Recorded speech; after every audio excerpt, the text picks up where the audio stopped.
First, let's introduce former, where's he going? Hey, Louie.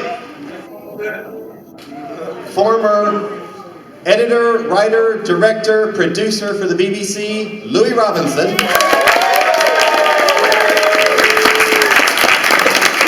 Take a seat, NBC.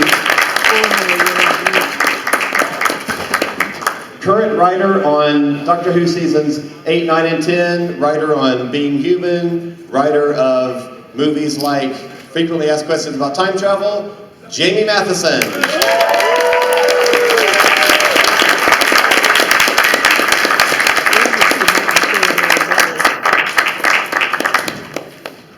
She first entered our lives in the movie King Ralph, but we know her and love her as the sassy, sexy Jackie Tyler. Like the name went out of my head. Please welcome Camille Coduri.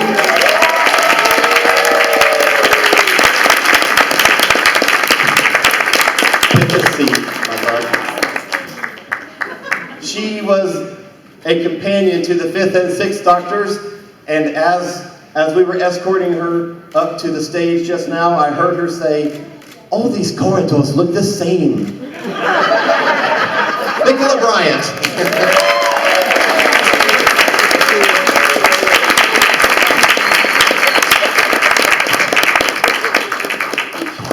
And finally, he is the Doctor, whether you like it or not. Colin Baker.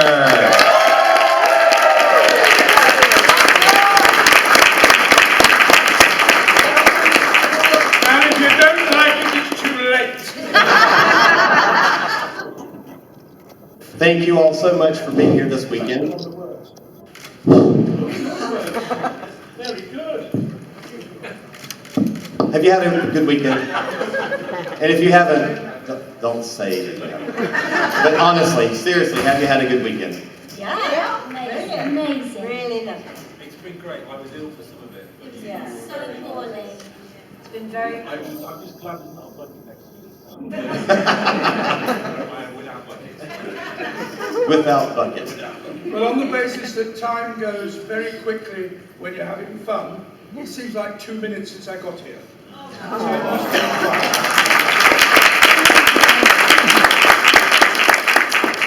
I bet he says that at every convention he goes to. But this time he means it. Actually, no, I've never said that before. No, you Oh, wow. That's I may use it again, though. You're welcome to, absolutely. It's your own material, you can use it as you release it.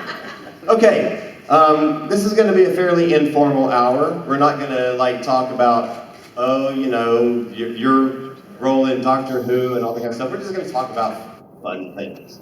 So if anybody has a question that they can address to our whole panel of guests, I'm going to run around with the microphone, so raise your hand. Oh, yeah, we got one already. I got 2 already. All right, I'm going to go to the first hand that I saw. I think I know what you're going to ask. I asked this question last year and it made everybody laugh. So I'm going to ask it again. No pressure. Nobody knows. Okay. Right. I want you 5 people to sing, not the Doctor Who theme song, but a song from your childhood TV show. Sing your favorite television theme song. Or if you can't sing, hum it. Right? Right. And I want you to know I stole that question and I used it at DragonCon. I asked the Torchwood cast that, and they loved it. So your favorite television theme song. Robin Hood riding through the land. With his hundred men, feared by the bad, loved by the good. Robin Hood, Robin Hood, Robin Hood.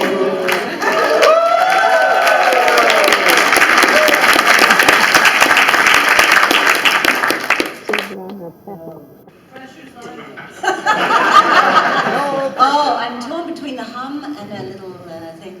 Or, do I do an American one or do I do an English one? Or both. Both. Okay, the English one. do do do do do do do. Black Beauty. That's Black Beauty. That's a horse. In case you couldn't tell, one with 5 legs. Yeah.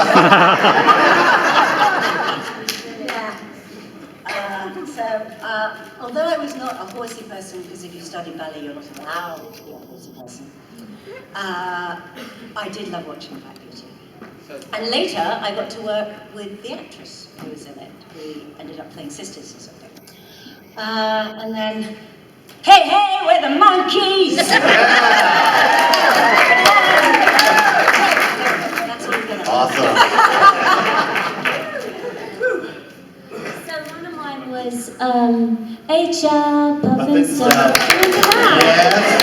Oh, I loved that. I loved him.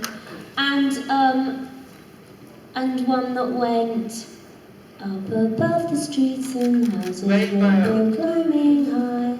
It was called Rainbow. Yeah. Paint the whole world with a rainbow. It was really good. And I have to tell you, 2 of my closest friends are Jane and Fred, and brought Jane and Fred in. Yes. Oh my goodness. I've met them in his dressing room. It's true. They're the ones who sang the tune. And they were in. Now, they had their own I mean, show. those of you that know Rainbow, there's a pressing question that needs to be asked now.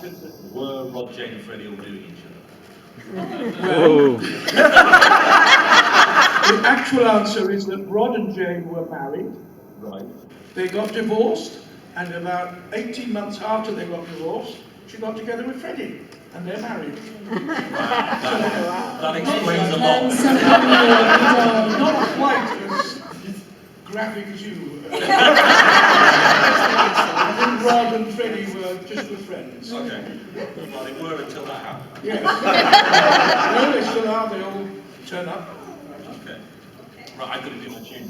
I don't know how popular this is in the US, but I'm going to go for it anyway. Da da da da da da da da da da da da da da da. Yes, Blake 7. Yes. Oh, yeah. Or as we knew it, Avon's 5. This is actually very clean, but the words have changed since it was written, and it shows you how old I am. We love Muffin, Muffin the mule, good old Muffin playing a fool. We love Muffin, we love Muffin the mule.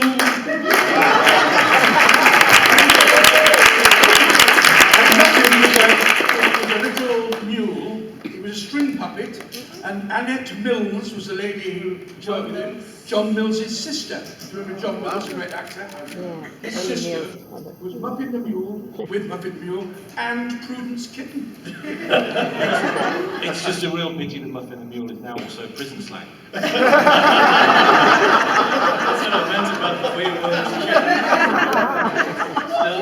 so dark, isn't it? It's so dark. And it's Sunday. Do you remember Catweasel? Yeah. Oh, Catweasel was amazing. Now, I he was don't an remember actor. the thing tune. He Yeah, could have Jeffrey played the Doctor. Belton. He could have played the Yeah, Doctor. he could have done. He was very. Wasn't he also the Crowman out of Wurzel Gummidge? Was it the same actor who played the Crowman? Yes. Links back to John Purvis. Oh, the sign. And he was also the principal of this stage school, which was the BBC series called The Biz, in which I played the American dance teacher. There you go. Too spooky. Too spooky. Questions? It is. Okay, I've got one. What is the oddest fan experience you've had at a convention? No. Funniest? Funniest? Funniest? Funniest fan experience? Safer. Okay, good.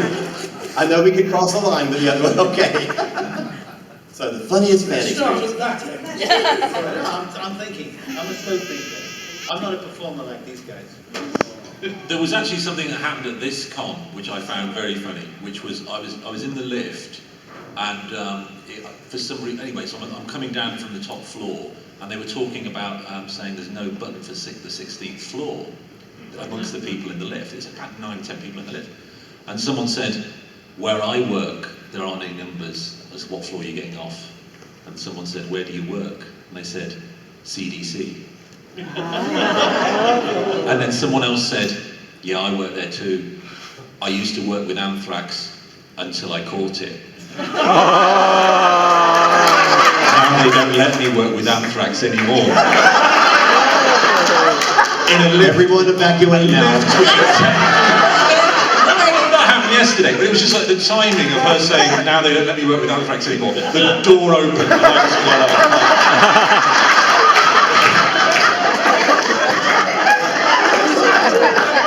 And I was ill all yesterday, so... I think one of the funniest things I've ever seen was about 6 weeks ago in Tampa at Town Lord Fest, when Debbie and Scott were supposed to be appearing and talking about the philosophy of Doctor Who.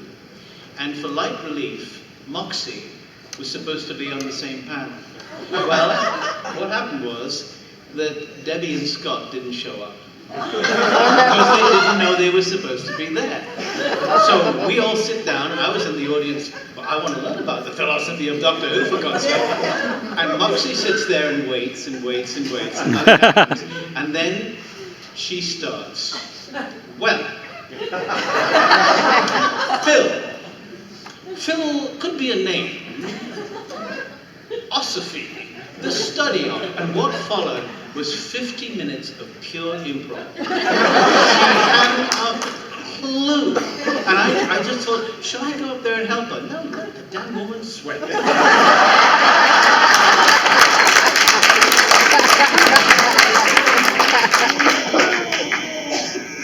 I couldn't possibly follow that. I'm laughing, but I think I need a bit longer to think about it. So I might get back at the end of the session with something.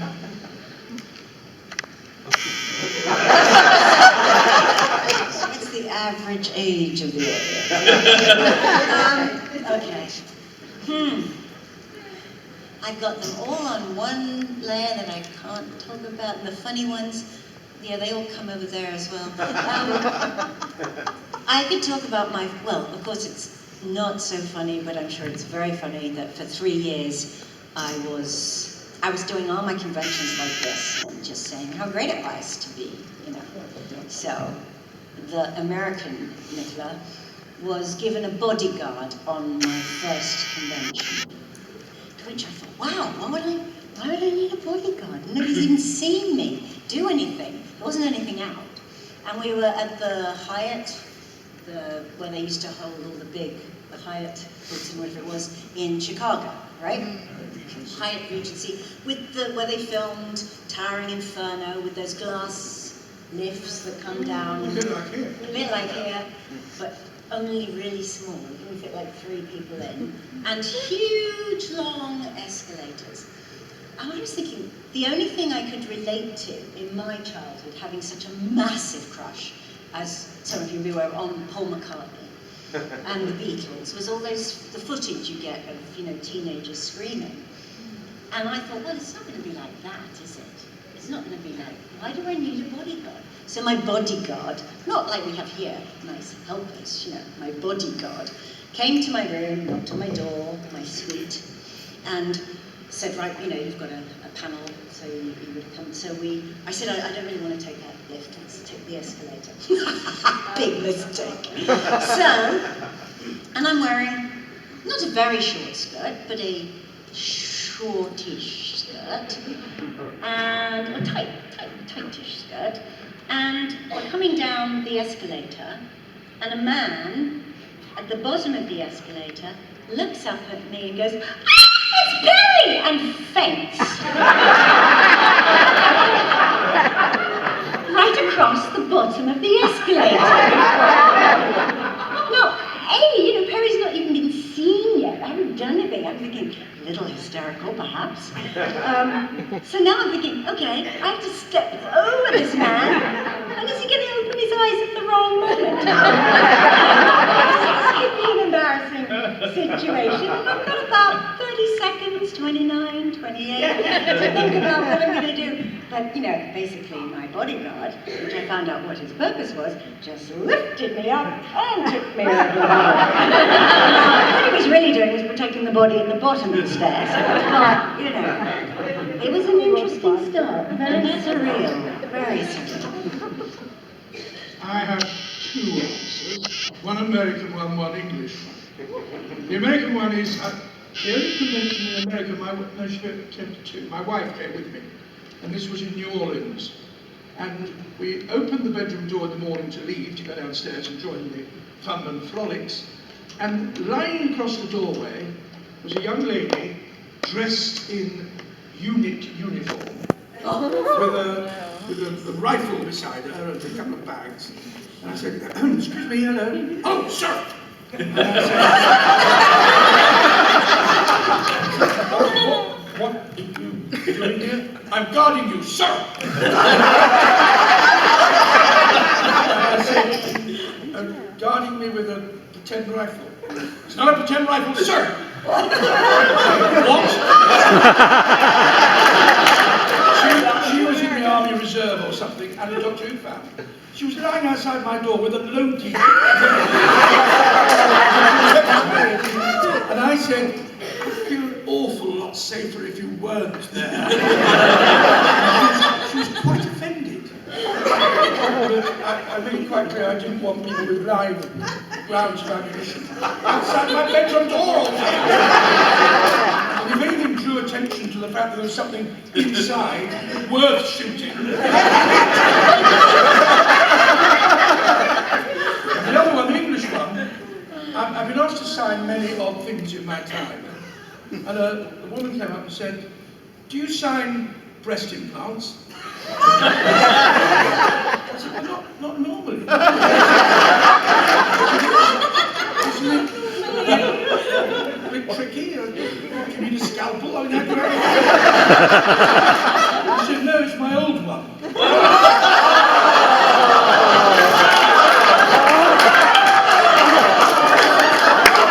And she placed this, well, from a distance it would have been a very pleasant pudding. On the table, piece of jelly, so it's all right, it's been cleaned. Thank you very much. And I took my Sharpie and I wrote on a plastic piece. And then burned the Sharpie. Customer knows what they want. There are hundreds of stories. Most of you were here this afternoon when I talked about people looking at the photograph. Yeah, the photograph's in front of me, I'm signing them. They look down, look at me. What time is he getting here? So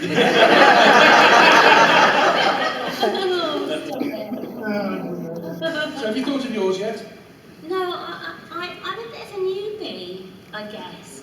So I haven't really, nothing that you would find funny, so... So if there's anybody out there who wants to do something weird, today's the day. So you want to give her a tale. Before she leaves here today, she's going to say the worst thing in the world happened to me. What a terrible experience is about to happen. This question is for Colin. You acted with Helen Mirren very early in your career, and I apologize, I can't remember what television show it was, but Cousin Bet, that's right. You can know that. She recently appeared, of course, in Fast and Furious 8. I was wondering if you saw... Fast and Furious 8. She was in Fast. She played Jason Statham's mother. It's just out, isn't it? Yeah, it just came out a couple of weeks ago. I was wondering if you had seen it, because I know you like action films, and I wondered what you thought about Helen Mirren. And she actually went to them and asked for a role in it, because she loves the franchise. At her girl. She was always adventurous, was Helen. She did Cousin Bet with me. I'm sorry, some of you have heard this story earlier today. 1970, 71. It was her first television. She'd been at the RSC for several years and done all sorts of amazing stuff. And she was employed by the villainess of the piece, Cousin Bet, to seduce me. I was a Polish sculptor, and I learnt my only Polish that I'll ever be able to say, which is Jak mogłem tak nisko upaść, which means how could I sink so low? After what Helen Mirren did to me. And it was a scene that required us to be in the state that most people are when they do things they're not normally watched doing. And I was given some nice flesh-coloured knickers to protect my modesty in the studio. And as I was waiting to film the scene, in came Helen Mirren, who hadn't bothered with all that. And it was a very full studio that day. It's amazing how many people found jobs to do around the studio. And she walked up to each one of them and said, "Hello, how are you?" And they riveted to her eyes. "It's fine." No, I'm not looking at anything else, just your eyes. And it made me feel like a right twerp, you know, my little flesh-coloured knickers.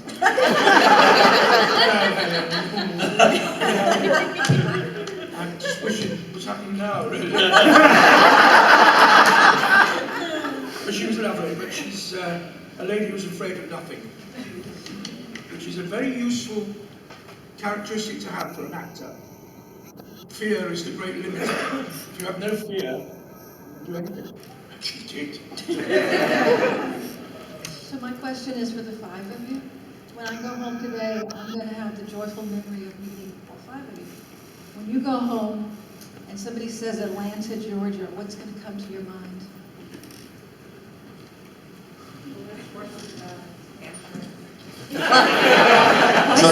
Somebody said anthrax. You're assuming we're going to be let back into the UK.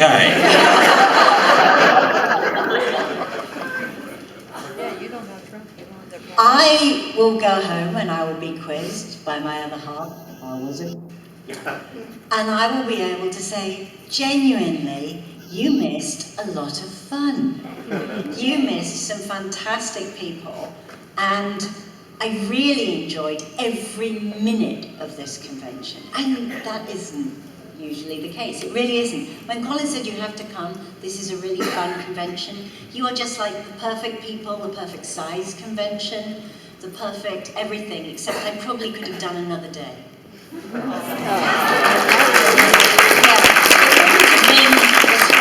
Sometimes doing another day would be.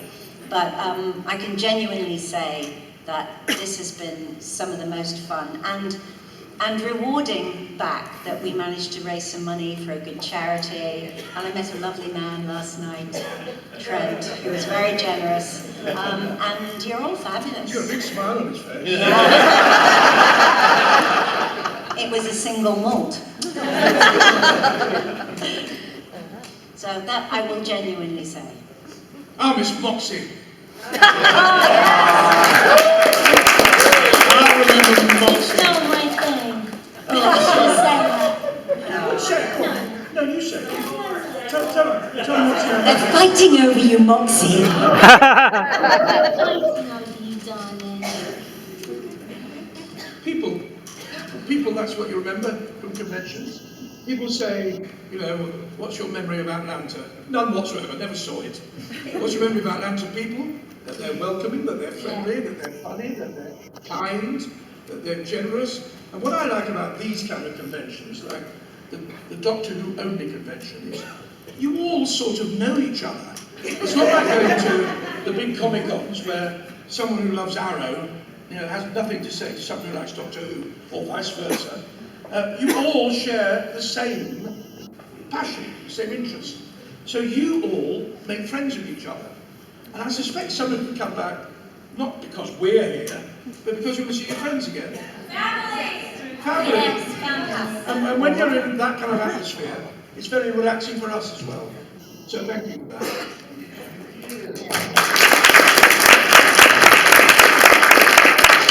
I'm going to miss her and say yo. I love that. I'm going to miss hearing you. It's been beautiful. I like the fact that, sorry.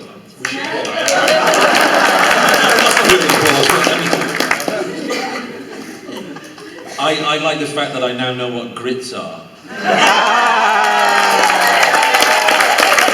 Literally, it was a real voyage of discovery for me when I went into the canteen and they had a big sort of spread on and there was just one sort of pan covered that had grits next to it and I'm like, finally I'm going to know.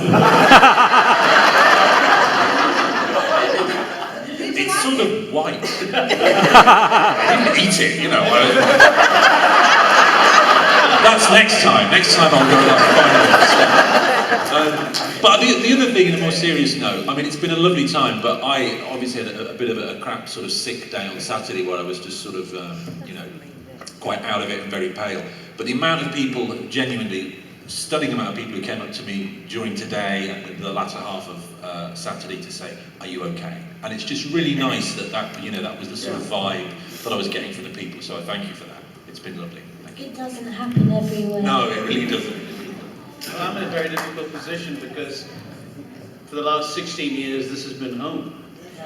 But I have to genuinely say that every time I come back, and I've been doing this, how long have I been doing this, Alan? We started in the Scout Hut in Chambly.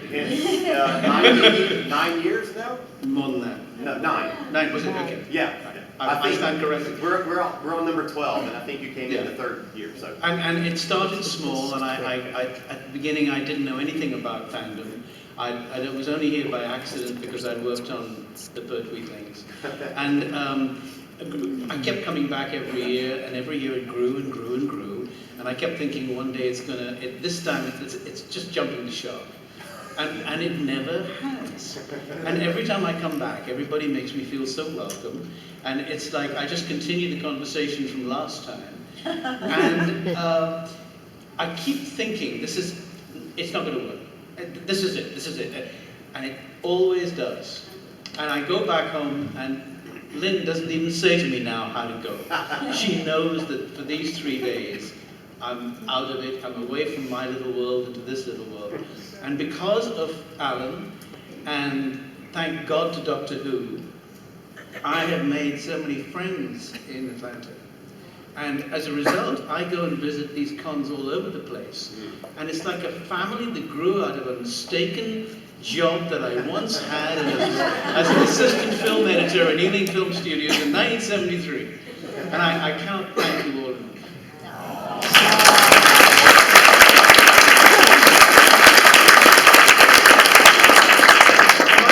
Just one other thing. Last time he was here, I did that spot at the concert, and as I was walking out the door, his minder comes up and says, Colin says, where's your CD? And I said, I haven't made a CD. I've been singing for 40 years, I've written songs, I've recorded them all, I've never produced a CD. And you said, you bloody well, get your acting gear. And as a result, I made the CD. Oh. So thank you, sent it to me. I sent it to you.